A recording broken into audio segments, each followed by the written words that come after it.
Hello, everyone. Welcome to Loud and Proud Orlando. It's Monday, November the 3rd, 8:03 p.m. Thank you for everybody that's watching us, especially in this little weird time in the off season. We're probably going to be coming on around this time until the new season starts due to some commitments that I got, some family commitments. So I do want to apologize in advance to John and to everybody.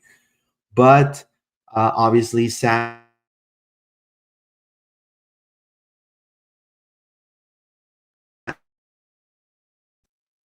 kind of took us into an unexpected turn. And we'll discuss today all of that about Pedro's exit. We're also going to be discussing transfer rumors that might be brewing and also club news and 2025 player grades and kind of like what the stance with the club is, and some info as well that I've been able to recollect from these past few days that I will be able to share with all of y'all. So stay tuned. And John, how are you, my friend?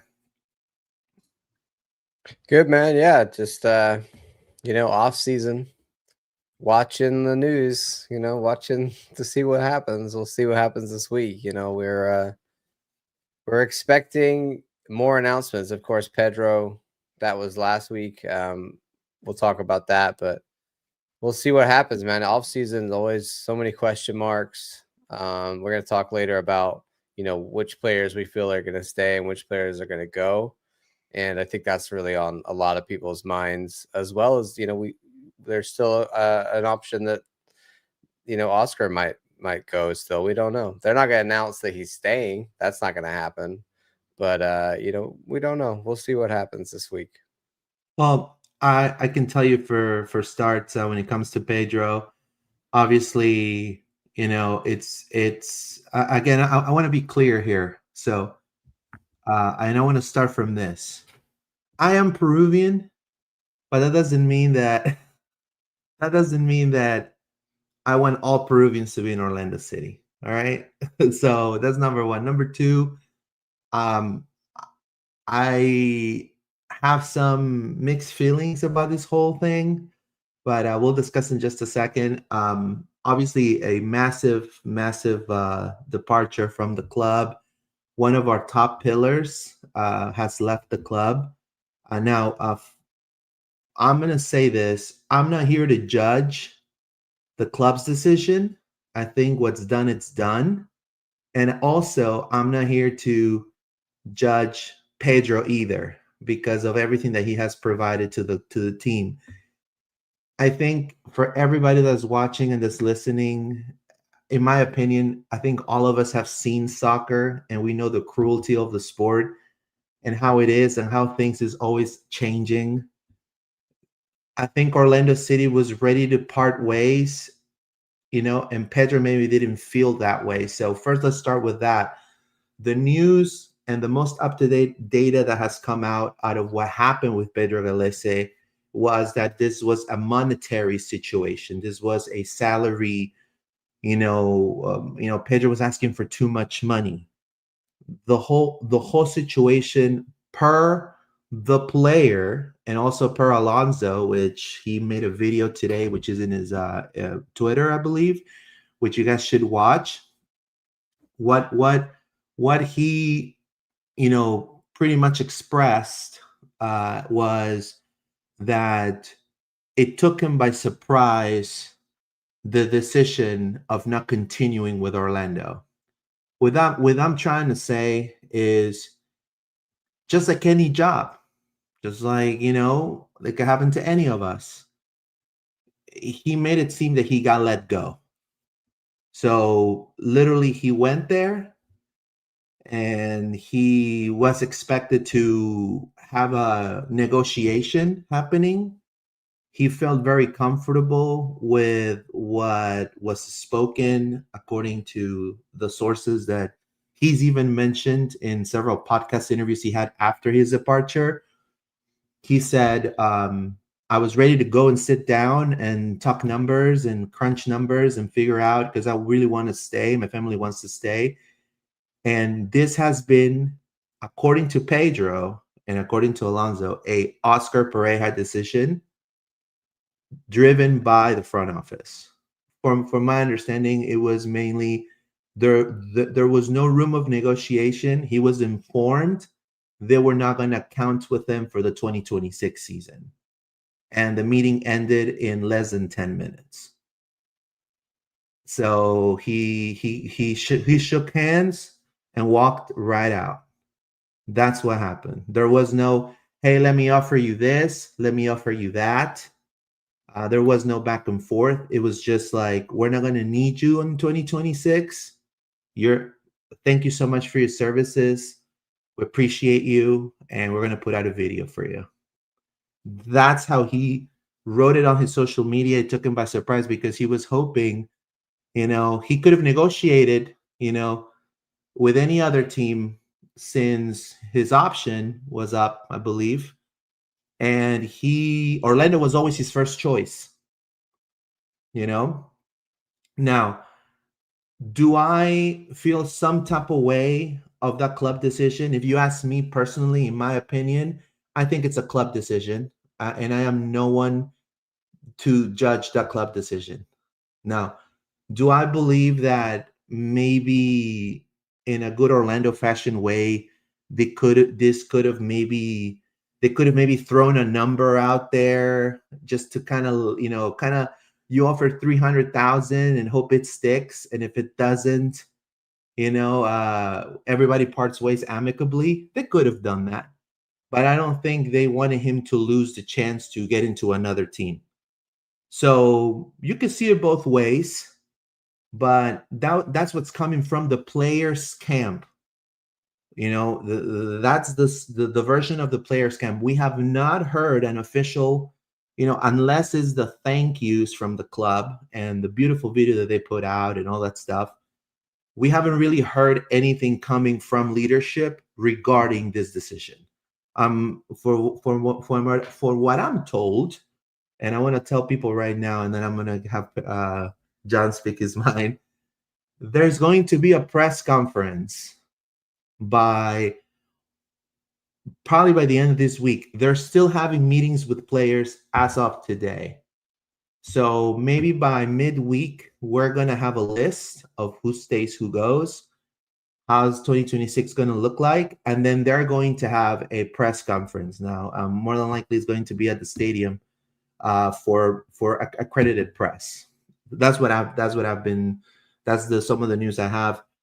Obviously, as a Peruvian, I can tell you, thank you, Pedro. Gracias, Pulpo. He's been an example for all Central Peruvians that live in Central Florida.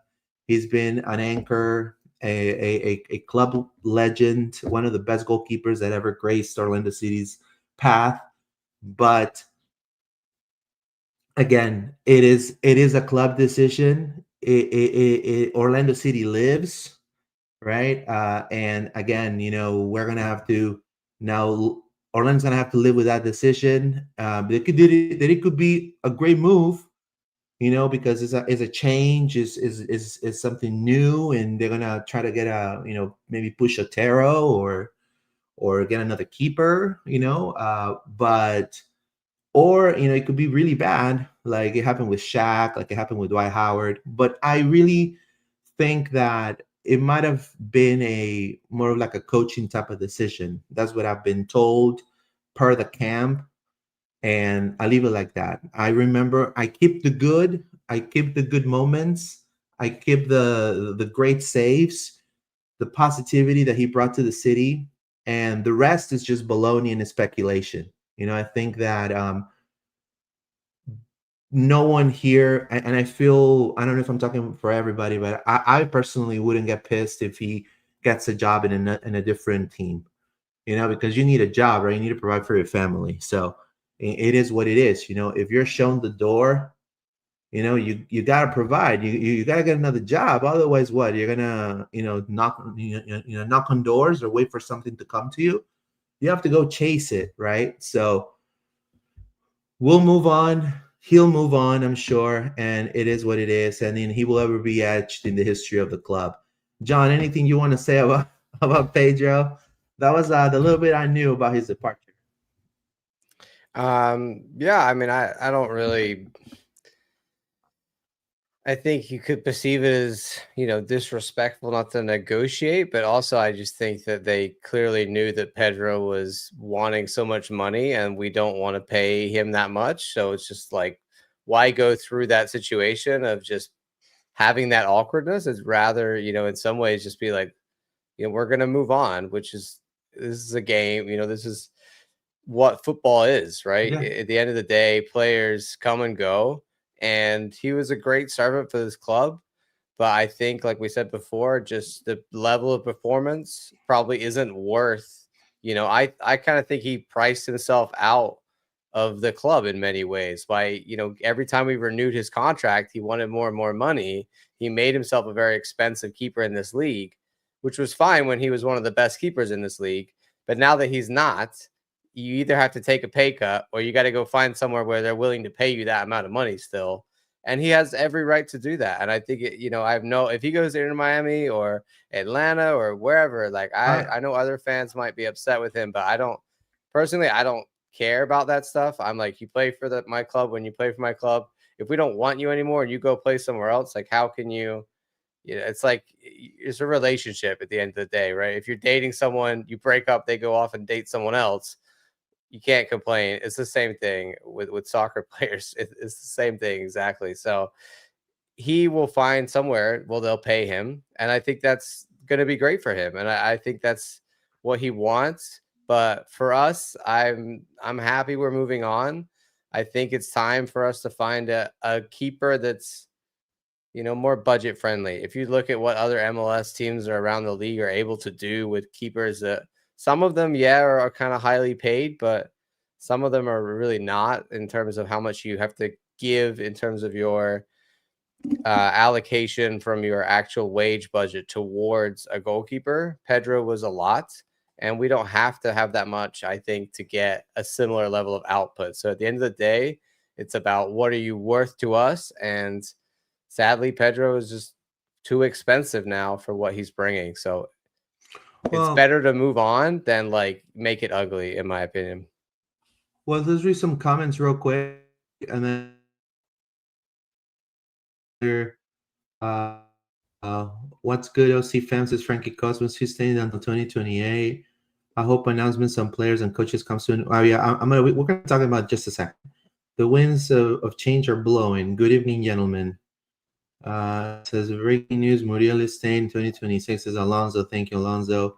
Guillermo Carlos promoted to goalie. I'm happy about leaving personally. Wow, if that's true, WTF, says Frankie Cosmos. They told him when I think it says you can have your opinion on the club decision. There's nothing wrong about it as long as you're not offending anyone. No, I don't think we're offending anybody. I believe that it could have been handled a little different. It could have, I think, for somebody that gave so much to the club, not even willing to sit down, to me, is just a little weird. And I think that's what really irked him. But again, the club, fortunately, me working in HR, I can definitely say sometimes we don't agree with some of the decisions of the employer, and there may be unorthodox, fortunately. But I'm with 100%. Lowballing can also be perceived as a disrespectful and a slap in the face. Not for somebody that was really willing to stay here, and I think he wanted to. Per sources, he was ready to take a pay cut. That's what I was. That's what I've been told. Take a pay cut. He did not expect, again, Orlando West is number one choice. It says who's winning the MLS Cup this year? It looks pretty hot. Alonso Inca says Inter Miami Heart. Personally, a big fan of Pedro. Says Landon, appreciate it. This is a lot. It says Lions to Loris, Takaoka, Kalina, Dos Santos, Coronel, none of those. So much. So, other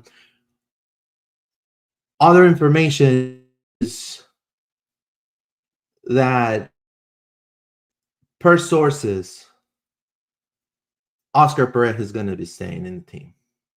I mean, a lot of these decisions that are going to be happening in the next few days are with Oscar Pereja, who I must say he's under contract until 2028, and he ain't going nowhere. So that's per sources. He ain't going nowhere. He's taking part of all these interviews with the players one-on-one. He's also going to be part of signing some of these new players or new targets. He's part of all of that. So, I know a lot of people were ready to also depart with Oscar, but they ain't giving that to you. That they're gonna respect his wishes and his contract. So, any word you had on Oscar on the news of Oscar, John? I'll say that he is still a good coach in this league. He's not a great coach, so it's not the end of the world. But I think, like I said before, we're at a point where we're rebuilding the team. Clearly, there's a lot of changes happen. I like the level of scrutiny we're having with, per se, like with the Pedro situation. We're saying we're gonna take our money and spend it elsewhere. So I would personally like to see that happen with the coaching situation too. I think he's had plenty of time here, so I'm really not excited about another Oscar Pereja season. I think for me that just doesn't bring me much excitement. So they need to do something in the transfer window. Like if we're going to have Oscar here next year, then we need real changes in the transfer window for the squad. Because like I said a couple of weeks ago, it has to be one or the other or both. We can't just roll into next year, renewing most of our team, we're having Oscar and expect a different outcome, because we're not going to have a different outcome. Like we've seen year over year that he's just not been able to get us over the line. So, if we want to make playoffs again, sure, but I just think that we need to aspire for more. And yeah, so I love Oscar. I really do hope he could be the guy, but I don't want to watch another season of us playing boring defensive tactics where we just sit back and hit the counterattack. Earlier this year, there's like a chance that maybe we were being a more, on the front foot, attacking, aggressive side that was more direct and just, generally we're not so defensive. And then it kind of, by the end of the year, it was like, oh, we're just back to Pappy Ball again. So I don't want to see another, season of that. If it is another season of that, we better have some better defenders and we better have some better, like even better up top, because we scored as many goals as we did, but we also gave away as many goals as we did. So yeah, something's got to change. So if they keep being Oscar, then we got to see big changes in the transfer window. So before we read your comments, I do want to say that the name of the title of the episode today is called Revolving Door, and the reason is because the revolving door is coming, because the first shot was Pedro, and that shot, the other players that everybody loves, they're pretty much saying no one's safe with that move. And again, we'll discuss some of the player grades and stuff like that, and I have some information and we'll discuss those, but there's going to be a lot of changes coming, and I'm going to say this right now, we probably will go through playoffs, but I'm not gonna hype it to conference finals. I'll be completely honest with you. Now, it's going to be a revolving door. There's going to be some players that you probably think that are safe to stay, that maybe they already say, hey, why Pedro left? Like, hey, agent, how much is my fee? Hey, see if they want to pay it for me. It could be. That's the issue. That's the issues with the revolving doors. Now, it could be something very positive for Orlando as well. Now, you have to understand also, as a fan, if you're watching, low cost, high reward. The first major rumor that came from a really big Brazilian outlet today, which we'll discuss later, it's for a D-mid, an 18-year-old D-mid that only has over 600 minutes in Brasileirão. So this is another Cesar Araujo, but a little younger. And Cesar, for what he cost, was cheap, but it paid out big time for the club. And that's how Orlando City signs. But lately, and I wanted to ask John this, lately we've seen around the MLS, look what Cincinnati's doing, Denke, Evander, we have great front three, Miles Robinson, you have also, even LAFC right now with Son, there's a lot of repetitive of these, that wallet opening up a little bit more. How do you feel like this is going to go, John? Do you feel this is going to, do you think Orlando is able to sign, players that caliber right now? I know that, Orlando's being heavily linked with Richarlison, and I personally don't like that move. But, again, that's the only big target that we're kind of being pushed on, I guess. Well, I think that's the thing, is like we need to see real ambition, and I think that's the issue, is what we talked about, and I know a lot of people in the comments are talking about it, and I think it kind of ties into what you're saying with Richarlison. We'll jump ahead to Luis Muriel. If he's still here next year, I think that shows real lack of ambition. If you're not willing to pay his contract off for even, the last season, I mean, I wanted it this season just gone, then I think it shows that you're not willing to really do the things necessary to make a change. He's had 2 years in this league. Obviously, it was a bad deal. At some point, you just got to hold your hands up and say, we made a bad deal. We got to take the L. And I think to have him up front for another season is, for me, it's the same thing, like I said, about having Oscar here for another season. Like, it's definitely worse in the Luis Muriel situation because he doesn't produce. But, it's a lack of ambition. I don't think we're really saying, okay, we're going to go for MLS Cup if we start another season with Luis Muriel as one of our DPs. Like, the guy is a waste of a DP spot. There's no two ways around it. He doesn't care about being here, I think, personally. You can kind of tell in his attitude. There was a minute in the middle of Leagues Cup where he woke up and, I don't know, maybe because we were playing Mexican clubs, he suddenly cared. I don't know, but he's literally here being a giant waste of resources, the biggest waste of resources in the club. And a big part of this rebuild is like, let's use those resources better and actually spread the wealth out and, get in a big star to be one of our DPs to go alongside Ojeda and Pasalic, and, get a new center back probably, and get a new goalkeeper, etc., like the spine of the team. And if you've got so much money tied up in Luis Muriel, that really limits how much you can do. So I really want to see some ambition from this club and buy out Luis Muriel, because you can use a buyout. It won't affect our cap, won't affect anything. Do that, get him gone, and then we can have some real, wiggle room. We can really move around the wage cap, because so much of it, I mean, he's on like double Muriel's wages. I mean, Ojeda's wages. It just doesn't make sense.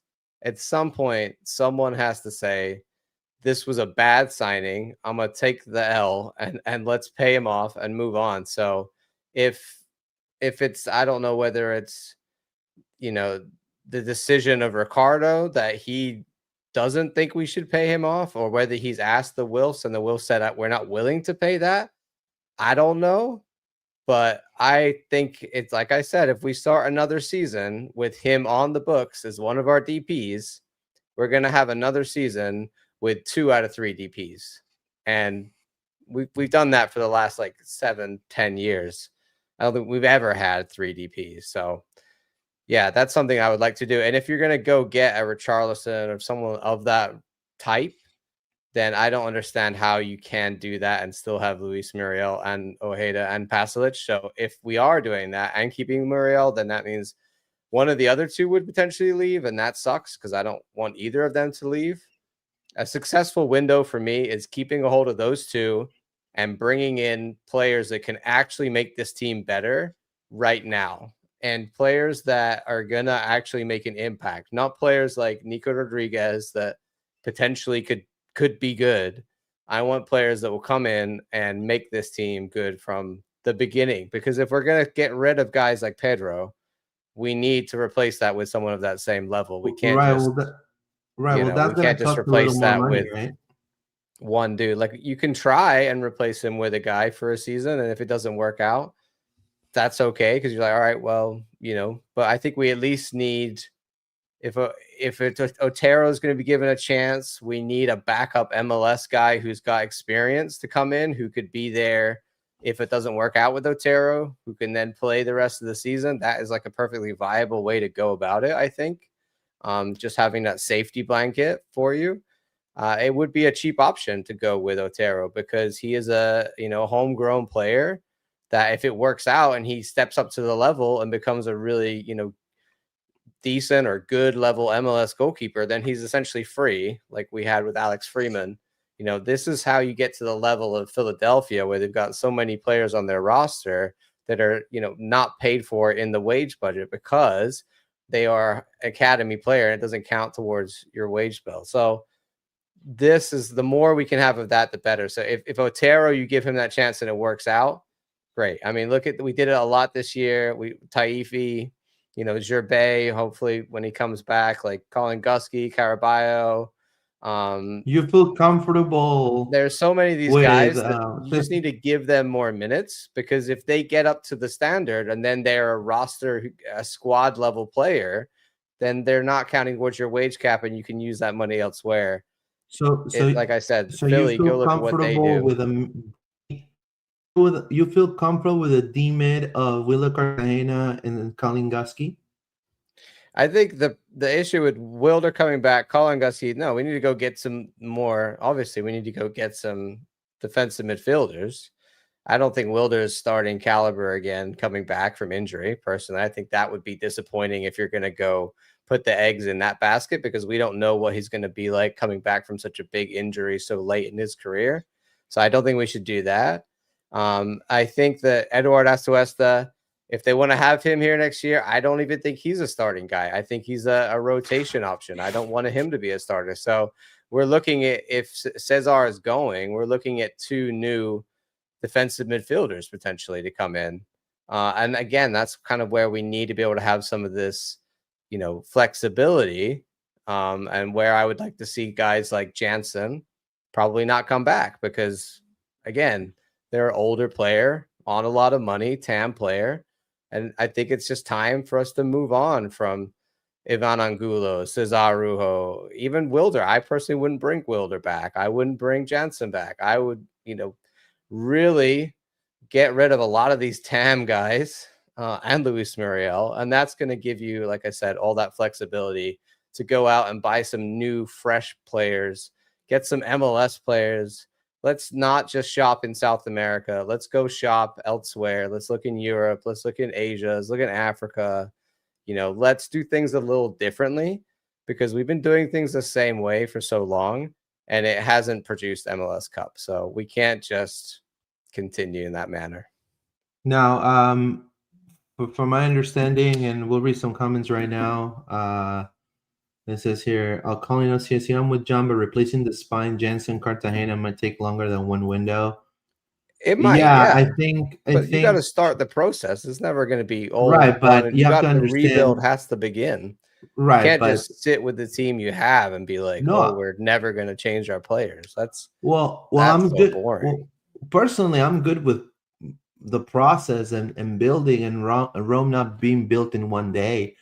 But we have a very demanding fan base that they want to win now. They want cups now. That they're tired of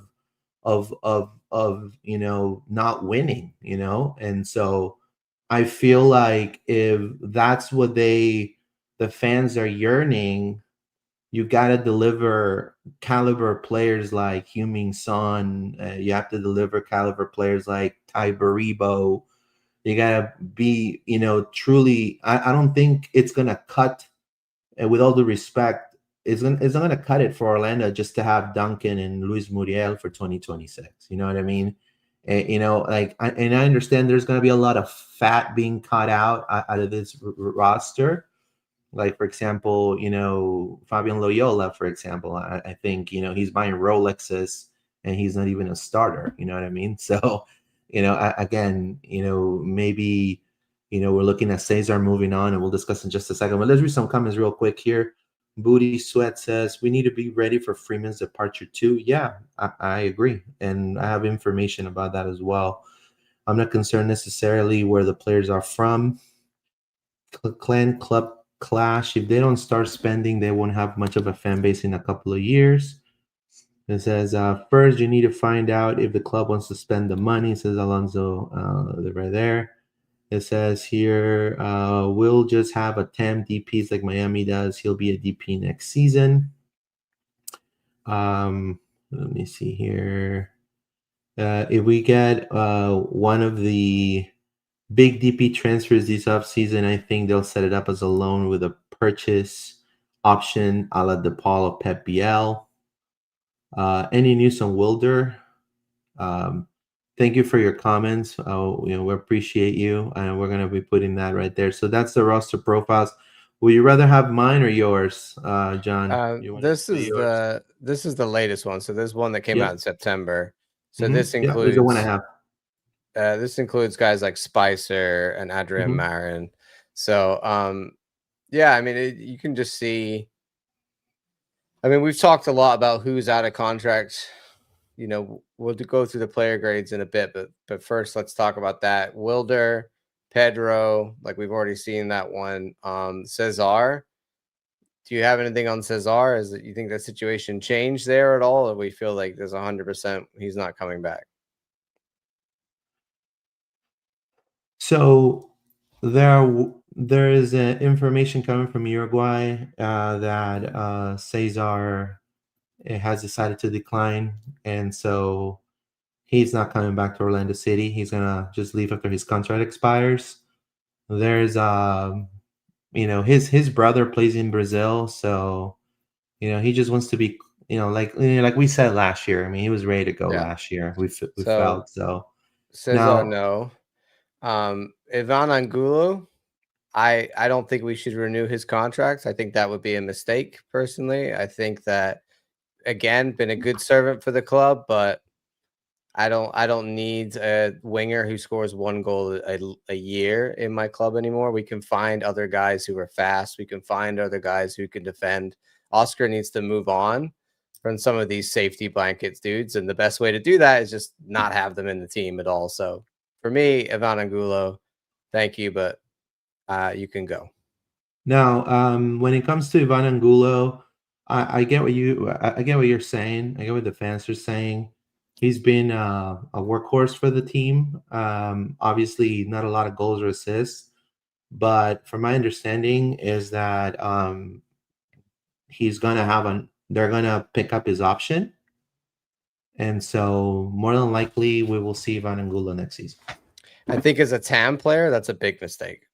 I don't know. I don't think he's worth. I don't know the specifics, but per sources. So if that's because if they picked up his contract, it would be on this same contract, so he'd still be a TAM player, and then that means like we're gonna start him again. I just think that's again ambition. Is that ambitious? No. So I don't want to see that. Also, Jansen, like I talked about, I think he's for me too old now. Legs too slow. I don't want to see him back. Another TAM player. Atuesta, I don't think is the right kind of player for Oscar. Honestly, I think he was great to fill in for a year, but I wouldn't bring him back either. Really, I would move on from him. Everyone might say, hey, John, you're crazy. This is so much, getting rid of guys. But if we're not getting rid of Oscar, then we really need to make changes, like I said. So a lot of these players, I think, they've done as much as they can for us. And I think the desire is not there as much for them. And I don't think that I want to see another year of, Jansen and Brekalo or Jansen and Schlegel as our center back partnership. It just hasn't been good this last year. So I don't think that would be smart either. I think there's a lot of things here that is telling you if we continue down this path, it's going to get worse. So we have to make changes. So there's a revolving door coming, and there's going to be changes in the back line from per sources. But Robin Jensen's still going to be part of the center back corps, from my understanding. They're going to they're targeting, from my understanding, a little bit more help on the center back corps. Probably somebody with more of like a pedigree, something more prolific. And expect one of our 2 center backs of 2025, one of them taking the bench. From per sources, I've been told that one of them is going to take either the bench. There's going to it's going to be a rotation player. Well, the only one that should be playing really for me is David Brekalo, and he should be playing center back, not left back. And I don't think we need Jansen or Schlegel out there for another season. I think Schlegel, if he's going to be the backup guy like he was before, fine. But he got to the point where he was our starting center back. And again, I think we can be aiming for a higher standard. So, yeah, I'm just not excited by that in particular. If that's another year, I think especially this year, we saw the defense really drop off. So they're going to have to improve a lot if that's going to be the case. Kyle Smith is the other one who is potentially gone at the end of the season. Some people would say let him go. Actually, I would keep Kyle Smith. I think he's very versatile. He's not on a lot of money. He's actually an American player. He's a good locker room guy. Everyone loves him. I don't really see any harm in having 1 or 2 veterans around the team that are like that. So I happily will keep Kyle Smith. I would be super surprised if he's gone by next year. I think if I know Oscar is going to be staying. By really good sources, I've been told he's being part of all negotiations of who goes, who stays, who's coming. He's very involved on all those decisions. So I have a feeling we're going to have the accountant for one more season at least. All righty. Yeah, I mean, other guys that are technically, out of contract, but they probably had their club option renewed, are like Sakata and definitely Spicer and probably Shaq Mohammed. They've probably, like Carlos Mercado, Favo and Leola, have all most likely had their options renewed for the next year. And we'll just hear about that when we get this list like we usually do. That's the, who's been released and who's been kept. But yeah, I mean, it's really a case of how much do you want to change? How ambitious do you want to be? And for me, I want to go big. I want to be ambitious. I want to see a lot of changes. No, I mean, I think I've just kind of seen this iteration of Orlando City for like 5 seasons now, and it's time to move on. It's not changing. It's not getting any better. It's just getting worse, in my opinion. Look, I'm just gonna say this, in my opinion, Chicago just got eliminated out of the playoffs in the first round. All right, and they just announced per Tom Bogert bomb. They just announced that they got a really good DMed from Sweden, from Robin Jensen's former team, Ike.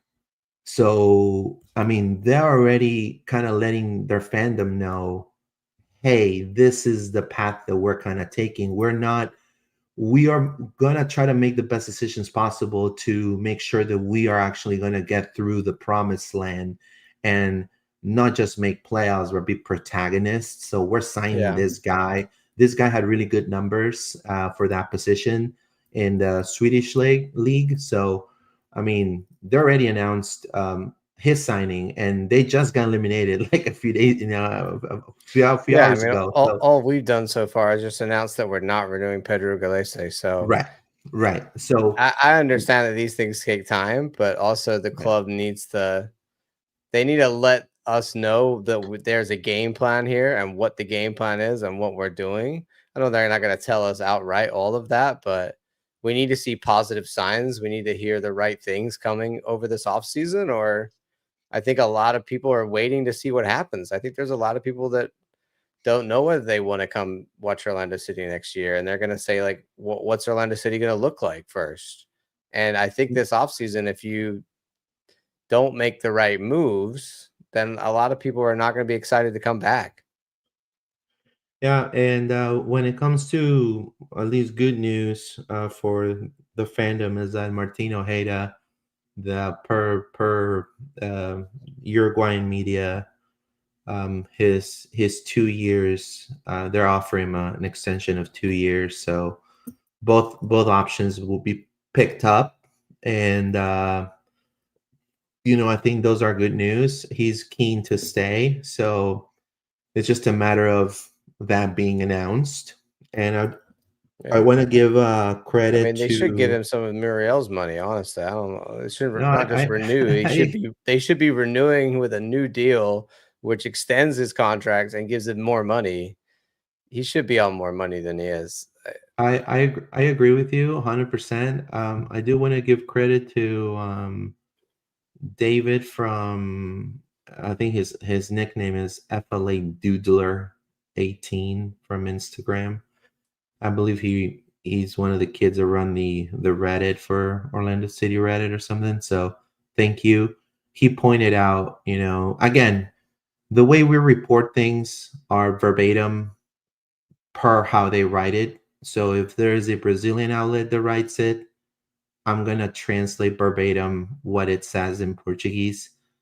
Again, it's a different language. So, but I mean, I'm happy that. Thank you for the info, because he put a lot of good info, and I want to give him kudos and thanks for that to David. But also, I believe it's great news, because I mean, he was our best player this season, 100%. Now, we also have some good sources. I mean, Esporte Bandeirantes is like the ESPN of Brazil. Okay, so this is no like a small outlet. Khalil Dornelis is also a pretty well known journalist there. So he's saying that Orlando City is seeking to sign Luis Otavio from Internacional, which Internacional de Porto Alegre, and that the club has sent scouts to Brazil to watch the midfielder. He is a 18-year-old D mid. Has had, I think, over 81% passing rate this season with Internacional, one of the highest in the whole entire squad for that position. And he's kind of like a Cesar Araujo, but a little younger, and he's had over 600 minutes in Brasileirao. So he's gotten a lot of good a little good chunk of minutes. And so, again, he's also being called up for the Brazilian under-20s. So, I mean, not just anybody gets called for the under-20s in Brazil. So I think it's a really good prospect that could, again, low cost, high dividends, high rewards. This is a player that if he kills it in the MLS, it could really, like, we could flip that, and instead of paying, let's say, $1 million or $2 million, sell it for like 8 or 9 million, and make our buck right there. So it has a high ceiling, so that's, I mean, I think that's a good sign, right? But again, it's not a name recognizable target, and the ones that we've been kind of thrown at us, I feel, are players that I would personally not like in the team. Like Richarlison, I think he's just very on and off. And if people are pissed off about Muriel, they're probably going to be pissed off about Richarlison. And also same with James Rodriguez. Like James Rodriguez also Yeah, saying, no, that's Orlando a City, nightmare people in idea. No, Mexico. the guy has had like so many clubs in the Yeah, last 5 years. he's He's just again, a journeyman. He just wants the next yeah, paycheck. he's on and off, and I've heard even things that he just rather plays for his national team. And Yeah, he literally, it's like what yeah, club is like training for him for the right. Colombia games. Yeah, so I Yeah, really wouldn't you don't want like. that. I wouldn't really like those targets. What targets I would love, if you ask me, if Romelu Lukaku, like as my 9, I will. Yeah, well, that's not Jack happening if Grealish, Luis like that Muriel's here, excites bro. me. I'm just saying, all these big ambitions. How are you gonna Even do Danny Welbeck will excite me. How are we gonna do that? I mean, unless we're somehow gonna buy down Ojeda or something, I don't understand, like some kind of Miami level acrobatics with the roster building. I don't know how you're gonna, get another big DP signing in there. Back to Luis Otavio, 18 years old. Obviously, we have defensive midfielder issues. To play that much at that age is a good sign. If it's a U22 deal, he could be definitely a good prospect. Yeah, There's I don't hate going to South America and picking up gems for a good amount of money and then yeah. bringing them up here and playing them until they become something more. I think that's, an 18 years old. Obviously, he's got a lot of potential, a lot of growth. Is he necessarily going to be a starting guy? I don't know. I think that would maybe a stretch, but at least another rotation option in there would be good. We've got that U22 slot, so for me, that's probably what they're thinking with this guy. If this is true, we don't We know. we just we I feel like the attacking third of Orlando City has generated us so many chances. We just don't have that killer instinct number 9 player at the end. Like kind What of are you like talking a. about, man? We got Luis Muriel. He's everything you need, Well, right? no, but No. I'm talking about like Daryl Dika before he got Ah, injured. You know what I mean? Like a guy that was just a tank. Like a beast. Would yeah. just bear over people and score. Like I mean, we need to go school back to that. just put all our But faith in again, Duncan becoming that great striker again. I I mean, he's on mean, a lot of money too. He's what on I like a like about million Duncan almost. over Muriel is that at least Duncan McGuire tries to defend when he loses the ball and tries to, you know, help out with, defending. I just think Muriel it tries to, but he's out of shape and he just doesn't. So he just physically can't. He really, and I think I would believe, and I would like to think, just like you, John, that Oscar is kind of frustrated about this, just like everybody else not only in the fandom, but also in the pundits all over the MLS. Let's read some comments real quick. It says, David is online. It says, no worries, didn't mean it as an attack to y'all. No. I'm not. I don't feel like you're attackers at all whatsoever. No. I thank you for clarifying it. I thank you for clarifying it. And in the end, I'm just kind of letting you know how I do it, because I'm usually the one posting it. So there's no misunderstanding. So thank you so much for that, and keep doing what you do, man. I appreciate you. Next season, we get to watch Muriel Tiki Taka 10 touch the ball in the opponent's box next season without taking a shot on target. Clan Club Clash. Booty Sweat. Lukaku being our Benteke would be hilariously fun. There you go. It says here, Preach John says, Frankie Cosmos, thank you. Jeffrey O says, you either die a hero or live long enough to see yourself become a villain. Yeah, I mean, it could be. Yeah, you're completely right. Tons of people are talking about canceling or having canceled their season tickets. I don't know. How do you feel about that, John? People canceling their season tickets? I mean, I think people that feel like they're not getting, I don't know, value for money, then I think that's perfectly fair. I don't consider, you know, how well the team does in whether I'm going to renew my season tickets that I pay for, because I don't see it that way. Like, I'm going to be there no matter what. That's just the kind of fan that I am. But I do understand that a lot of fans have a limit of, if the team isn't producing, or we're not as exciting, the games are as exciting enough and value for money, then they don't want to renew. But I also think that a lot of people are really just feeling, financially right this time, that it's difficult. Yeah, Everything's so it's tough. expensive. Everyone is suffering. So the first thing to go is your luxury expenses, things like your subscriptions and your, one of the big ones for people will be, my Orlando City season tickets that I pay out for the same way. Whereas if we looked at the Universal and the, Disney numbers of subscriptions from Central Floridians this year, I'm sure they've taken a hit. I'm sure they have. I'm sure everybody is taking hits right now. I myself went through and, was like, I gotta cancel this. I gotta get rid of that. Everyone's having to tighten the budgets. And I think that it's going to happen for sure. What I will say is Orlando Pride season tickets are extremely good value on the other side of things. So I think I paid like $150 for my season ticket there, and that included a jersey. I think I calculated something like $1.50 a game or something. So I don't think Orlando City in certain sections is particularly expensive for season tickets. Like if you just have a wall season ticket, I think that's a little bit more affordable. If you have one of the really expensive season tickets, a premium seat, one of the West Side seats are really expensive. Those increases that they make year on year, they are bigger jumps that you feel that more. So I think it's difficult to take a family of 4 to really nice seats. Like it used to be a lot cheaper to do that. But I do also think that if you just want to go to the games, there are still cheap season tickets out there that you can get. Maybe the seats aren't, the best. So I think if people want to stay, some people downgrade. And some people, like I said, it doesn't matter to them regardless. They want to be there. They're that diehard. But I totally understand if people don't want to renew for financial reasons, and if they feel like, they're not getting the value, because at the end of the day, it's a subscription. You're paying for entertainment.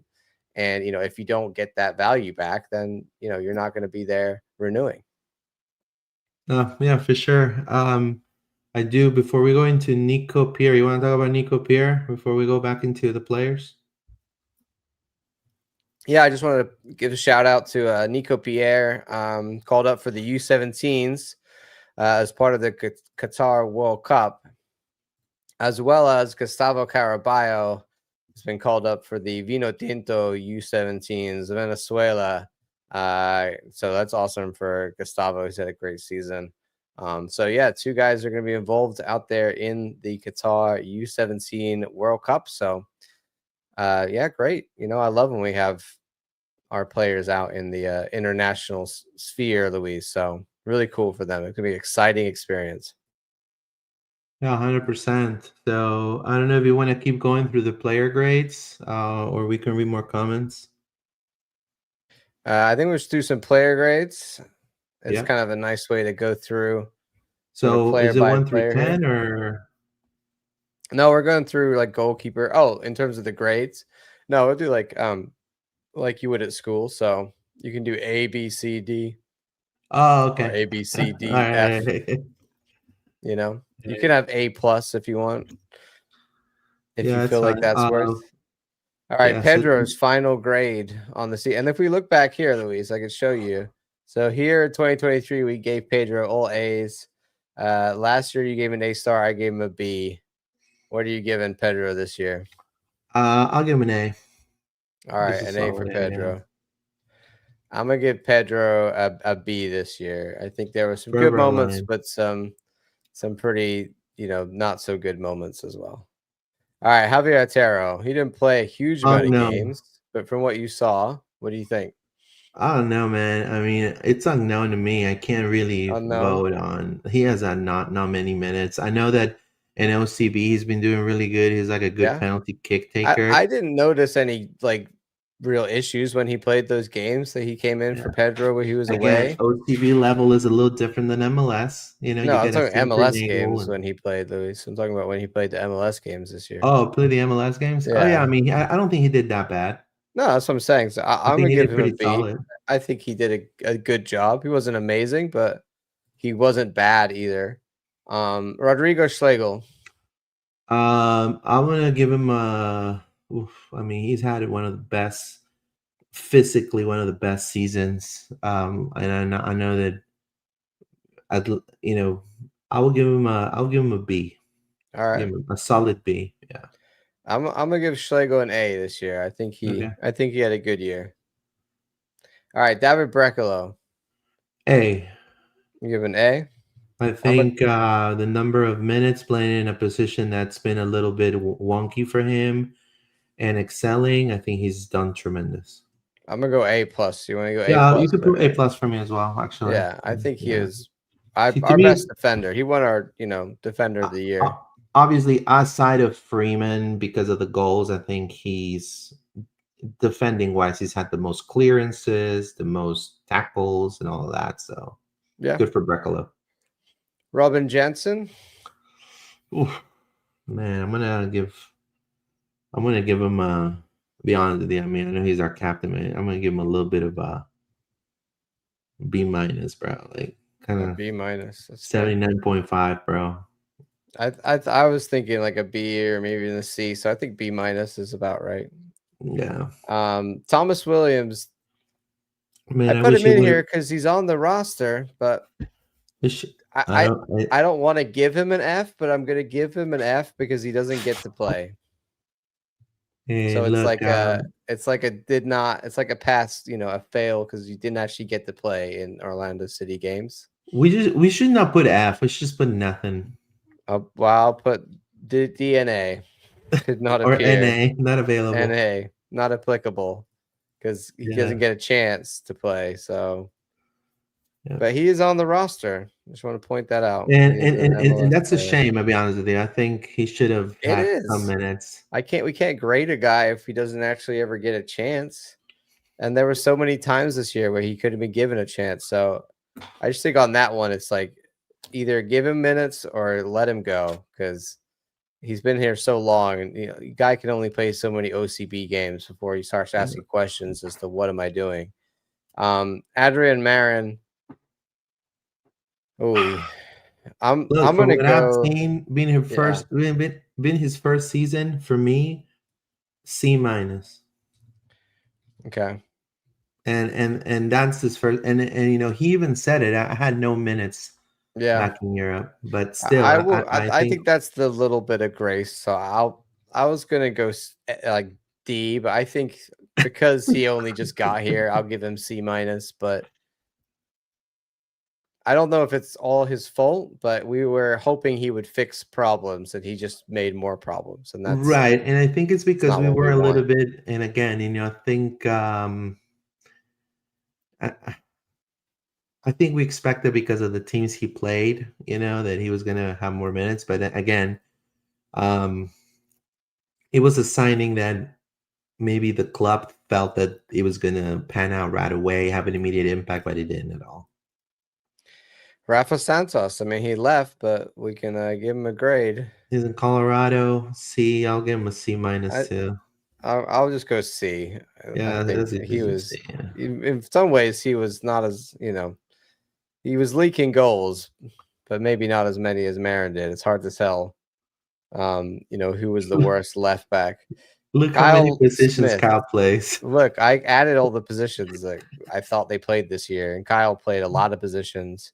I think for me, for what he was and what he gave us and how much he filled in, I think it's an A year for Kyle Smith. He didn't have always the best performances, but when he was asked, he always, was able to do a job. And look at all those places he played. I think for what you're getting value for money wise, I can't complain about the guy. You would call him limited, but he definitely excelled all expectations this season There to were some me. games when he cooked in defensive mid. Exactly. He Cooked one game at left back, I remember. Yep, he was very influential. And he's a locker room guy. I give him an A as well. Yeah. Kyle, we like you, bud. All right, Alex Freeman. A plus to me at least. Yeah, I think so. It's got to be right. I mean, it has been his year, bro. Yeah. I mean, what else do we say about Alex Freeman? Well, we're hoping that he's going to be here another 6 months at least, but at some point we got to cash in on him because he's going to be a great player. Well, I don't know. I mean, I've been told that the club's been working on to trying to renew him. Yeah. but obviously He just he's hasn't looking been at wanting to take a right. U22 contract or anything. So, Right, but he deserves a ride on looking into yeah. other Look, teams. even if he just accepts a new contract and he gets paid more money for 6 months and then we sell him in the summer, like that's better for him than being on the base, starter salary. So he might as well take some kind of contract. It doesn't mean he has to be here forever. So I would like to see him get some payment. All right, Zachariah Tifi. I'll give him a. I mean, again, limited minutes, but for what I saw, I'll say like a B minus. Yeah, I'm gonna go B, just straight up. I think Zachariah had a really good, moments when he came in several games, and he saw like he wasn't a lot of minutes, but he did. I remember that one really great attack he had where he almost got an assist in one game, and he just really showed what he can do in that right back position. And hopefully, we see more of him because I like what he brought. Dagger down, played right back, played center mid. What do you got, Luis? Zagadan, again, he had some good moments. Also, not a lot of minutes this year. I think Freeman exploded, and he's been also playing different positions. I'll give him a solid B Yeah, I think that's about right. because he's had also goals that were important goals. So I'll Yeah, give him that. he had a good, solid year. Cesar Araujo. Okay, with this, I'm gonna be per sources from Uruguay. Mm, Um, and I think a lot of people are gonna be like, Lewis, I think you're completely right out of this, and you're probably gonna give me also that you're right, Lewis. mm, He he was checked out. yeah, The club, he had a chance of moving out of Orlando City. He had an offer. The club kind of said no. He took it as in like why.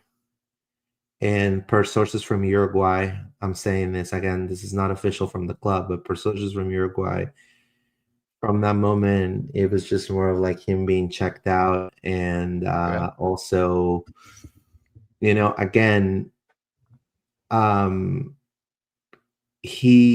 I don't know the extent of his injury.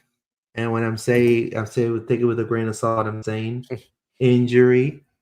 And so I think the club erased him already at a certain point, it was really surprising for me. Why was he playing the Chicago game? That's how yeah, depleted we were depth wise in that position that we were forced to. I yeah. felt like they were forced to put him in. I think he obviously didn't, like you said. I think it's all true. He didn't take he didn't take the renewal in the offseason last year. He didn't want to renew. Then he tried to get that sale away. It was Hmm. not enough money, if I remember correctly, right? There just was not Yeah, enough because money for us, and we were like, we can't accept this Nacional because doesn't have the money. yeah, it was just, and he knew that. I think everybody knew that it was just not Yeah. enough money. Then he obviously didn't like that, and in some ways, I feel like he kind of, especially in the later part of the season, I feel like he tried to he definitely wanted to go away and spend time doing personal things that felt like, and not necessarily being injured because he was, wasn't obviously injured and was away a lot, and we didn't really have any explanation of that. And I definitely kind of was surprised to see him in that final game against Chicago because I just, like you, Luis, I felt like his heart really wasn't in it anymore. And And in he many bought ways, he it. just was playing to leave the club, right? I just think that drive to chase guys down and is a lot. Like for years, he's been doing a thankless task, doing that dirty work in the midfield, but that's what he got paid to do. And I just didn't think that he had that same ambition this year. Other years, it was like he was a terrier, he's just like a pit bull out there, like got to win the ball. This year, didn't look like that. He was just like a passenger out per there wandering around. per sources from Uruguay, per his camp. he was just s- there was some sort of different vibe of him after the sale of Ramiro and how the club executed that sale and kind of saying, why him and not me? Not knowing What? that, Because bro, Saudi be paying money, bro. That's why. Nacional is paying, National you is giving know, us peanuts. Nacional is National's like, paying like here's 200K, whereas right. Nacional is playing Saudi's like, three here's easy 3 mil. payments. Nacional is paying the club in 30 easy payments of 299, right? Yeah, yeah, And Al Khalud is gonna be paying cash money, money bags in your pocket. yeah. So again, it is a club decision in the end. The club's gonna do what's best for the team and what's best for the organization. And I just felt like he was just checked out. That's the what Yeah. comes from No, he Uruguay, was. You got that vibe from like and people we could got that see vibe that. from the beginning. Yeah, like the fans, you could see that by the end of the season. It doesn't. The writing was on the wall. So he's gone. Like I would be shocked if he's here next year. What do you think for his? I feel it's a little unprofessional. I'll be honest with you. I agree. I agree, Luis. It was very I feel it's a little disappointing. unprofessional. And like somebody said in the comments here, right? You stay long enough, you become the villain.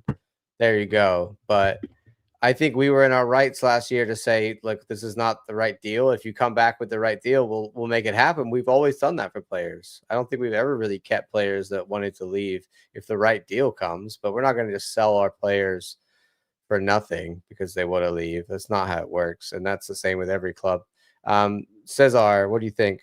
I think it's like a D or an F for me. Yeah, I think because of his, I'm gonna do a D. D is I think in he is Donald Duck. right. He didn't try, D is in Donald Duck. Um, Edward Atuesta.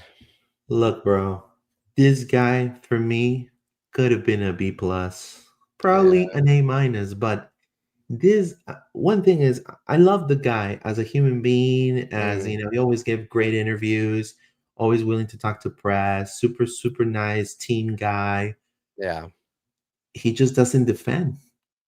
He just he was more of like yeah. a I felt he was forced to play defensively in a system that really wasn't suited for him because we Mhm. were down Wilder Yeah, and then we were down Jerbey, and so it yeah. didn't really fit him. I think He's also there's games where like he looked really good, and then games where he just looks terrible. Like I think there's a lack of consistency from him there. Yeah, and he didn't shoot the ball at all, even though he has a really sweet foot. He didn't do Yeah. the same plays he did with LAFC, Well, and I I just felt don't like think he's that same player yeah, anymore, is in he? LAFC, he played with a little bit more freedom going forward. I think if Orlando would have had hit their double pivot duo 100% locked in, we probably would have seen a different Edward Atuesta. But I think I'm gonna give him a C minus, Yeah, I think that's just about right. because defensively, I've been in those games and he just let the ball go. Yeah, it was It's just not again with these two. It was like a passenger. I'd rather have had Gervais or Gusky in there because 100% at least they were hustling because they're playing correct. for a contract. They're Even playing for Duncan, something, right? They cared because they had to care. Whereas I felt like Etuesta kind of knew that he was going to be in the lineup regardless because there wasn't that much competition, which is to do with other reasons. But Jerron Gervais, I think Luis, this is another A plus for me. yeah, me too. I think I think he he's had been one of the really big a stellar surprises season. of the entire team. Personally, he's he's adapted very well. His adaptability, the way of taking his good tactics by coaches, and being able to adapt to change. I just felt he was a little bit overworked because of Cesar and because of what happened with Wilder, but he did tremendous when he played. Yeah, He was heart and soul, man. So to see Jordan Gervais next season, 110%. So A yeah. plus for me as And, well, sir. get well, Jerron, and hopefully we'll see you soon Yeah. next season. Colin Gusky, I'm going to go with a B for Colin. I think Yeah. he just had didn't have a lot of minutes, but wasn't really out of place when he played. Didn't really do anything too amazing either. But I think it's difficult to make a big impact in a few amount of minutes when you're a young player. I think what a lot of time when I'm seeing guys like Colin Gusky or Zachariah Taifi or like someone of that level in the squad and that squad role, I just want them to come in and not look completely out of place and be able to contribute and look like part of the team and not have glaring errors or look really nervous or any of those things. So I think Colin Gusky did that really well, and I think a B, and I hope he's going to get more minutes next year, and we'll see where he goes from there. What do you got? I'm gonna give him a B minus because I give Sakurai a B minus. I feel like it's fair. That's fair. I do think a high ceiling on him. Again, he's a player that he's gonna grow, and hopefully he has more minutes this year as a depth player. But I think he has a huge, and not only that, he represented the U.S. men's national team as well for youth. So he had a really good season on him. That's your boy right there, Mr. Haircut. Nico Rodriguez, Luis, what you got for him? So first and foremost, on Nico Rodriguez, I do want to say that he wants to play more minutes, but and I understand those are the reports that come from Colombia with really good sources that his camp. I'm sure he's telling people back in Colombia he wants to play more minutes. Yeah. So his camp. So he was a youth player, very well regarded in Colombia before coming to Orlando City. And so his camp is kind of blaming, and again, this is really common in South America. And I do want to tell people not to get offended, but South America, the US is like, they have this league because they just have money, but they really have no soccer culture. So, and it's not that, it's a very physical league. They talk about, they're very, that's because of ignorance, half the time, they don't know how the MLS works and, how the travel is and the trainings and things like that. It's a league it's grown tremendously. It's better than a lot of the leagues in some of the leagues in South America. With it, there's this fraction of the minutes he got he's not performed at the level, in my opinion, with the minutes that he got. I mean, yes, he's had some great moments and great, dribbling moments and things like that, but it hasn't really shown a lot to me. I'm gonna give him a C minus. Hopefully, he, do better next season. But to me, it's a C minus, and he gets a lot of haircuts. That's all I'm gonna say. I agree with that. I think C minus is, hopefully he can do more next year. But yeah, if he wants a starting role, I think I would be looking to sell him again and say, you can go because you're not starter level. So either you get to the point where you earn that, or here's the door. Because it's not realistic for us to start him in a lot of games, not with the level that he's producing. All right, Martin Ojeda. It's got to be an A plus. I mean, yeah. I mean, no. Although no I do question. have to say, the last time player of the scored, I season. believe it was in like September, or a little bit before that. But it's had a season, yeah, A plus for sure, 100%. Ivan Angulo. Well, I mean, to me, I do feel like he's the reincarnation of Vinicius Jr. I'm just joking. If only he could finish. No, I think he's for what we've seen this year, 0 goals, like barely any assist. He's been the worst. His run up and down. I feel what a lot of the fans say. I'm not gonna go get into a screaming mess with you online, so I'm not gonna give you that. I'm gonna give him a C minus just because of that. Yeah, I mean, you expect a little bit to have that touch, and it's been a little. Well, he's delivered. I feel like I don't know if one of our friends right here mentioned, what if he plays back? I think if he becomes a wing back because he's defending so well, I think that would be a good position for him. Because he's had a really good defensive year, just not a good offensive year, just like Anthony Solis. Yeah, I feel like that. I don't think he was that I good know that you feel a little defensively different, either. right? Honestly, I think there's a lot of times. I think he just was a body back there, but didn't really win the ball that much as a kind of covering left back. I do feel for him because he didn't have like the solid left back behind him to help him, like on the other side, Marco did you know, um, with Pasalic, with Freeman being there. But yeah, I just don't think he had a good season. I'm with you. I think a C minus. I would even potentially go to a D just because he really didn't do that much. Really, He that he bad? got a few assists, but the amount of minutes he's on the field, Luis, and how ineffectual he is, and how many chances he didn't score, I just don't think he's a good Well, player. well, He's instead, he's I fast. think, He's fast, like that's great, but he can dribble. That's great, but he can't shoot. I think, He's not that great a I agree with crosser of the you. ball. So what is he bringing? Like, he's not that great a defender. Oscar just used him for a very specific role, which he keeps doing, where we have no left back, or our left back's always bad, has been for seasons.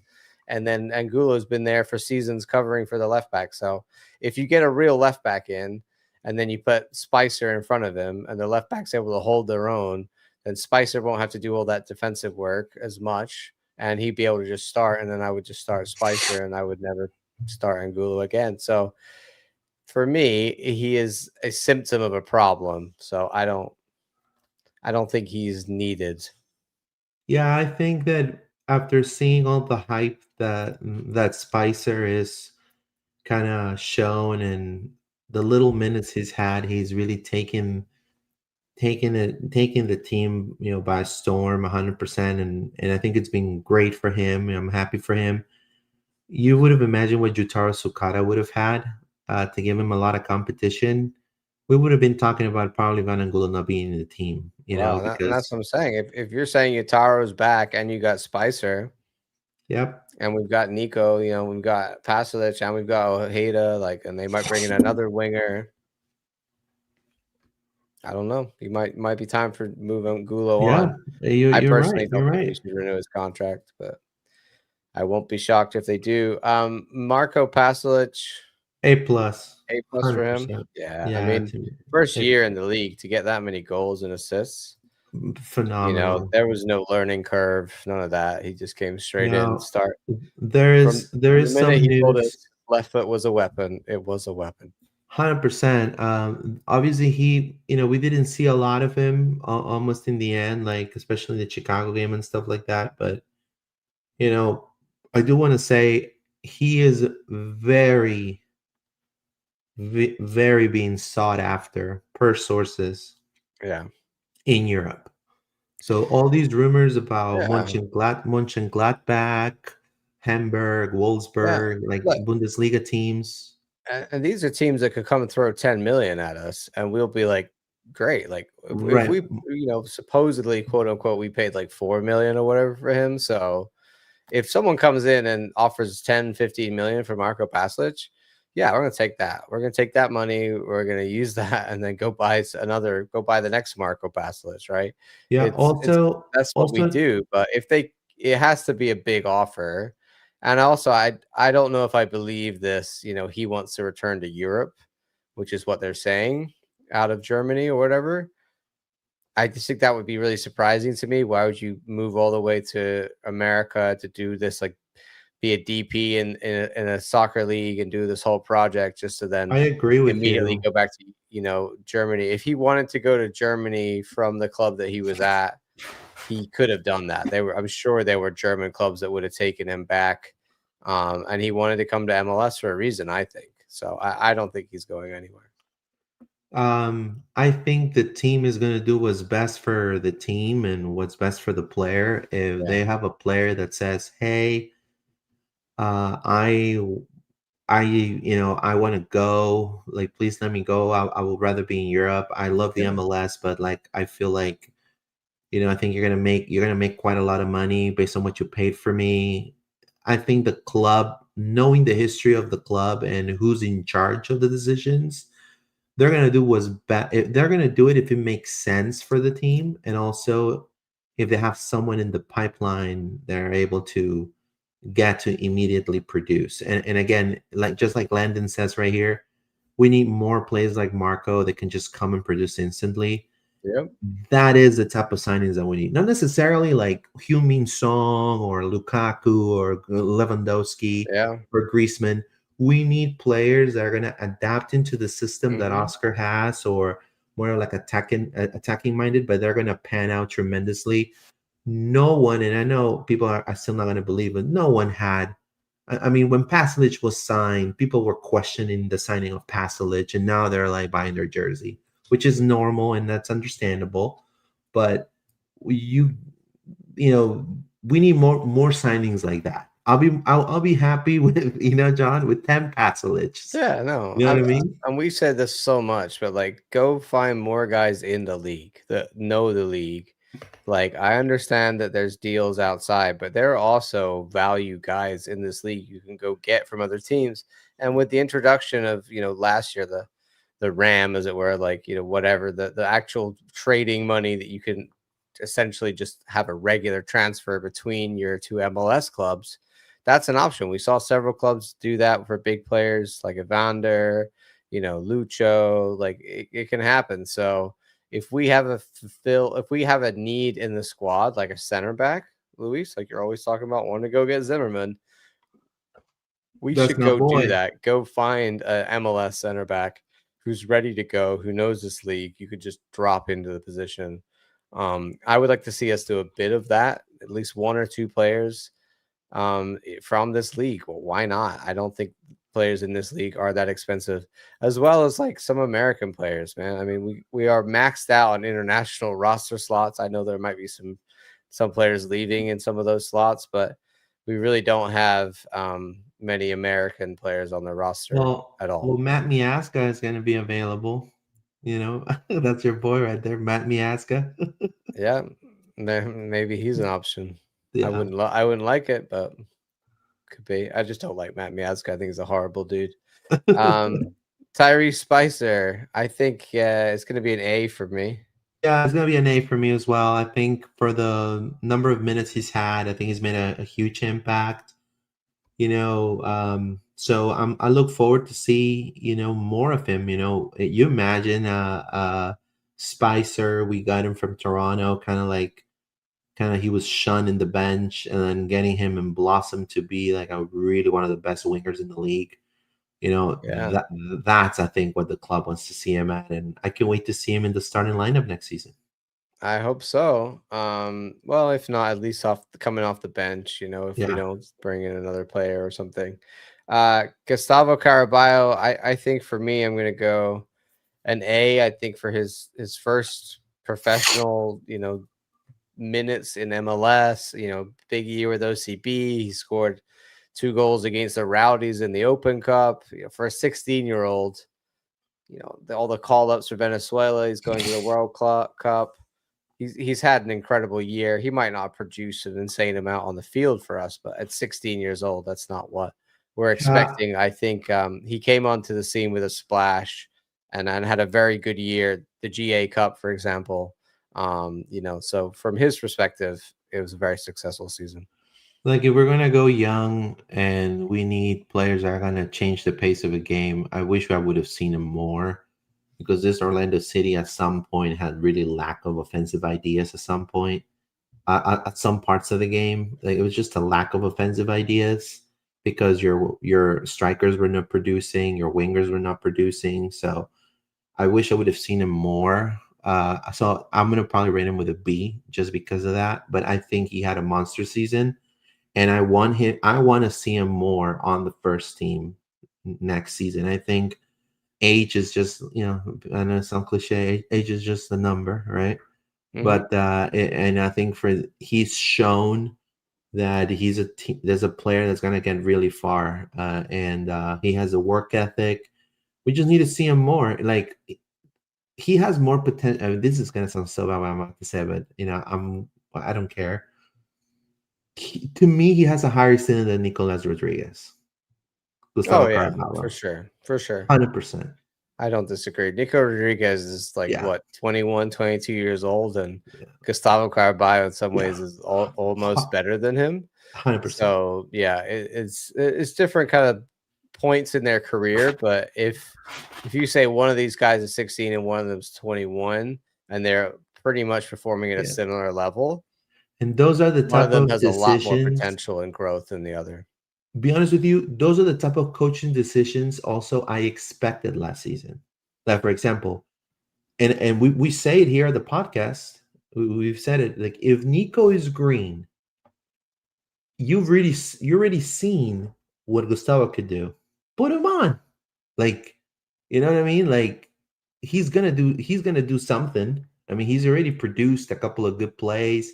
His ability to go into the offense is tremendous. So Yeah, I want to see him next season for sure. Ramiro Enrique, the one that got away. Yeah, I mean, money talks, right? I think he was a B plus. I mean, to me at least. I mean, I think and I mean, I don't like to talk about other leagues, but I mean, the Saudi league, it's up to par with the MLS. I think the product in the MLS is a little bit more.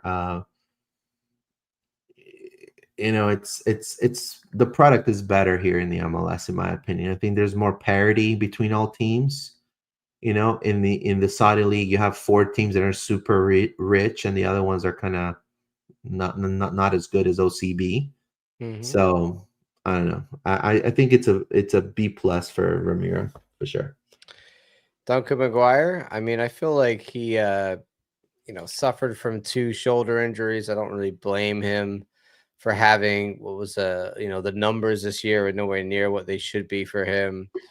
I do think though that he did have some time to get into the season at the end of the season. It just wasn't working. Maybe that's because the whole team was playing badly. So we really blame him, for not contributing a lot. I don't know, but he didn't also, always take his chances too. So it was fairly, what's the word, like average from Duncan. So I'm gonna go like C plus, which might seem harsh, but I was a, gonna a go lot into of the that is really the injuries. He never really got going. Yeah, I was gonna go for a C. Yeah. Just a solid C.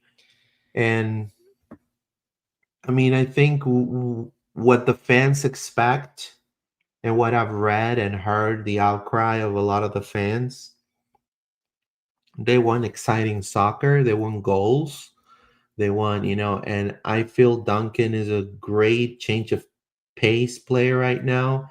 I just don't see, we just haven't seen enough this season.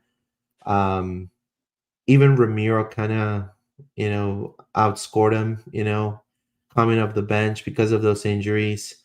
And lately, when he's come in, he's been helping a lot defensively because we were so thin defensively. So I mean, I love his heart. He's still the hound of the heartland, in my opinion, but we definitely need to see more, especially because he's in a really good contract too. All right. Last two. Luis Muriel. Look, personally, I just for he's just not. Look, you could ask AI all you want, and yeah, If you're yeah, Seattle Rain, you do he ask has nine AI all you want. goals and all those assists.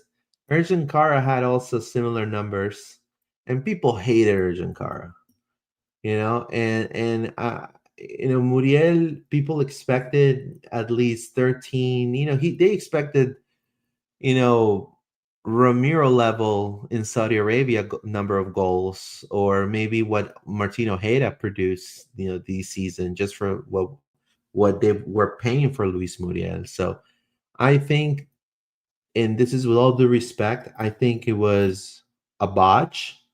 I think this was a bad signing. I think this is a signing that had a lot of hype. Unfortunately, it happens in the world of soccer. Sometimes you sign players that you think they're going to be working and ended up, botching it, and we are stuck. We got stuck with the bill. I think we need to cut our. In my opinion, we need to, I think the club needs to cut their losses in this. I think it's going to be, to me, a D. I don't think I've seen a lot of him this season.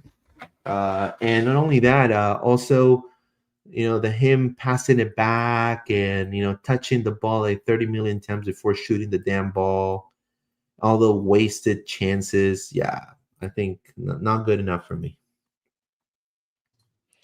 Yeah, I mean, in MLS play, it was 34 appearances, 9 goals, 5 assists, which for our most expensive player is just, it's just not good enough. I think there was an era of MLS where guys like Luis Muriel might have been able to get you 15, 20 goals when it was a lot easier to score in this league. It's just not the case anymore. And I just don't think that, I think that first season he came, there was the question of like, okay, is it just going to take him a while to adjust to the league? Is he fit enough? Right? Or like, hey, is he just not healthy?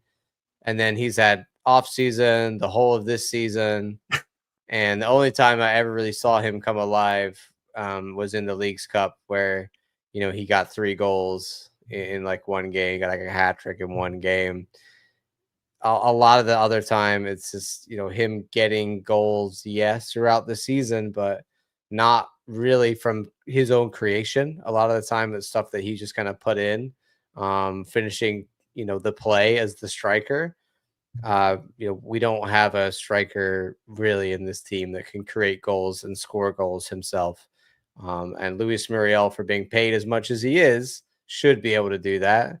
Correct. And he's not. And I think if you look at the numbers of what, price per goal, if you want to get that analytical with it, or price per assist, and you look at Martin Ojeda and Marco Pasalic and how much you're paying them and what you're getting value for money wise, then you look the same numbers comparatively with Luis Muriel. That's all that has to be said for me. And last season I wanted him gone. I really want him gone now. And I think, like I said before, nothing to me will say more that we are lacking ambition going into this season than if this man is still here come 2026. So we need to get Luis Muriel out of this club, and we need to do it now. To me, is a work ethic. Yeah, and that's what I'm saying. He's here on a retirement, and he's literally taking it. To me is a work ethic, and I'm just gonna prove it with this, and I'm gonna read your comments in just a second. Thank you so much. We're about 160 people, John. So we're killing it today. Sam Surridge, his base salary is $2,775,000 and a cap hit of $3,182,000.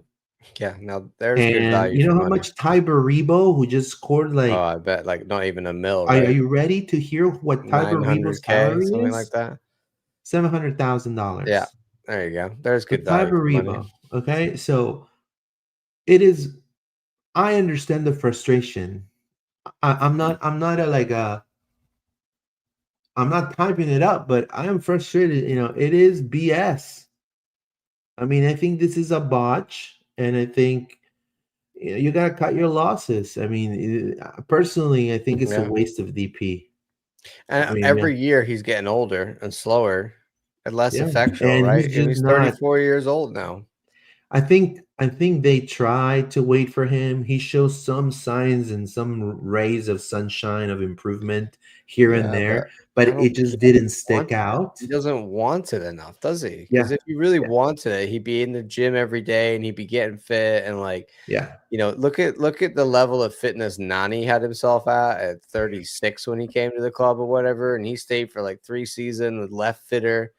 than he did when he came in. Like Luis Muriel, has never been in shape really. And then the other thing that frustrates me to no end is like the overcomplicating it. This, like you said, Luis, this overpassing at the edge of the box. It's just put the ball in the back of the net, man. What are you doing? So yeah, like I think I just really very uninspired if he's here next year. Yeah, me too. I agree. I think like you said, it's all about ambition. I know people are gonna like try to, people are entitled to their opinions. Personally, I have hopefully a lot of faith that there's gonna be a market research going to look at other teams that have excelled this season and come hot in the end. Like, for example, how Chicago has spent their money, how they're spending their money now, how Philly's doing it. That's kind of more typical, kind of like the type of model that we have. How Nashville is doing it, and we need to kind of model that. I think that fits who we are as a team, and I think the fans need to see that coming from the front office, coming from Oscar, and with that, I'm gonna go read some comments, and then we're gonna do for the Oscar rating real quick. It says, Nick, the only thing he had was good football IQ. Completely agree with you. Thank you so much. The nerdy burst. Muriel seemed that he's starting the season in better shape, but regressed throughout the season. Completely agree with you. It's called aguardiente. Guilla Carlos. The not fit enough is such a BS. How can you sign a deal and not be in shape just for that? The fuck out. Anthony Solis. Imagine being the most expensive player in the roster but having the same production as Kara. Kara didn't cost that much money. Yeah. And get rid of anyone under B+. Thank you, Frankie. Appreciate you. I also think Pasalic had a chip on his shoulder. Trying to get back into the national team was a big motivator. Yeah, I like Duncan. I have nothing to say. I think he's a great player. It's just didn't had a lot of injuries this season. I questioned the signing of Pasalic. Glad he proved me wrong. Glad he proved everyone wrong that doubted him. Tremendous signing. One of the best signings the team has had in a long time. Honestly, I think we should start looking at the German Division 2 teams. Yeah, I completely agree with you. St. Louis, like half the St. Louis team is German 2 players. Hell yeah, that's definitely a market I've said for years that we should look at. Yeah. Don't this latest comment from Frankie Cosmos. You see that one? Frankie, which one? The latest one. It says, I don't think they let Muriel collect $4 million from the beach when they didn't even sit with Pedro over a couple of $100K. You would like to think that. I really don't know. There's a difference though, right? Yep. Pedro is end of contract, so that's like you can get out of that for zero. Like we were not committed to any more money with Pedro.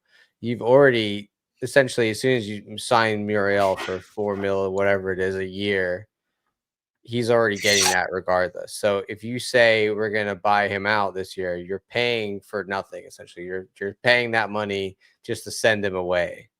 And that's the difference. So the club, I don't know. Again, we don't know whether it's a Ricardo decision. We don't know whether it's an ownership doesn't want to pay him out situation. We don't know who has decided this, but there is a world in which you can just pay him off, but that is money for air. Essentially, you're paying for him to go away. You still have to pay the money regardless, and then you've also got to, put that, go find a new DP or whatever. So, but like I said before, if we are going to go get a big player, then I don't understand how it's going to fit in the roster if we have our current 3 DPs here, and he's the one that should go if anybody's going. I agree with you. Frankie Cosmo, especially the brutal part about Marion is he also occupied an international slot. We have 8 slots filled already, not even including Wilder. Muriel is the most technical player in the team since Alonso. Look at this guy. Lukaku being Urban Teke, there you go. I definitely do not want James Rodriguez. Yeah, me neither. Thank you. Frankie Cosmos and Glenn Club Cash for Jeffrey O. I think we read all of them. So for Oscar, man, I mean, with all the situations that the team has endured, And also each year, I'm sure you're told of what signings are coming. I have a feeling in this scenario, look, I'm gonna give Oscar a C. You know, I think that's probably because this is a team that was built with a lot of hype. That playoffs wasn't it. It was a team that it looked like it was poised I think we did it backwards. We had a really great beginning of the season, and then we had a shitty ending of the season. So I think the team did it backwards this year, and the losses, the lack of production of Muriel, the lack of production of the attacking third, except of the wingers and the midfielders, the loss of Sukada, the loss of Rafa leaving the team. There's just a lot of things. And then at the end, Robin Jensen playing injured, essentially. It's just not. It's not what the club and I feel the fans and it are expecting. Also some of the decisions, right? For example, Nico. Like for me, I still take it like Nico. Like if you know that Gustavo is gonna, is a kid that has that 1v1, like they're able to think outside the box and dribble past players, put him in and sit down your boy, Nico Rodriguez, right? That's why it's a C for me. I think it's been a very low in the totem pole average season for Orlando City, and we hope that with all the changes that are going to hopefully be coming, that next season it's a successful one. Yeah, I'm gonna go C for Oscar as well. I think, like I said in preseason, it just I was looking for consistency this year. We didn't have that, and then I think the way the season ended, I really feel like they just weren't listening to him, and he wasn't able to be effectual and wasn't able to get us to rally for the playoffs and show that grit and determination like other years. So yeah, I didn't think it was his best year for us, and this C grade, I think, is a lot of the reason I'm thinking we took a step backwards with him, and it's time for him to move on. That could change, right? Like if he's not going to go anywhere next year, and we have the right team, it could be a lot better. Don't get me wrong, but I just feel like for me, I want to see this team under some new leadership. Yeah, we have some comments here. It says, "Do you think Richarlison will actually come?" I don't think so. I think they asked like too much. They wanted like 40 million. So I'd rather have yeah, a Sam Surridge, guys. I think also like it shows good ambition, but there's lots of guys of that level we can go after. It says, "Can y'all do your fave El Pulpo memory?" I mean, there's just so many. I mean, I could tell you the one he did in Tampa. Then it was a friendly game against Messi. I was there. That was pretty epic. This is, I'm not an Oscar hater, but this was a Nef, says Guilla Carlos, the best roster he's had, and didn't make the playoffs. Yeah, I mean, I don't know if it was the best roster he had, but yeah. Yeah, go ahead, John. You want to wrap up? Yeah, I just think we've been really going really long, so I just want to I appreciate all your comments. Thank you so much for you guys being here, but we're gonna have to end the pod because we've been going to a long time, an hour and 45 minutes. So Yeah, first time. Luis, you want to run through the socials and we'll get out of here? Yeah, sure.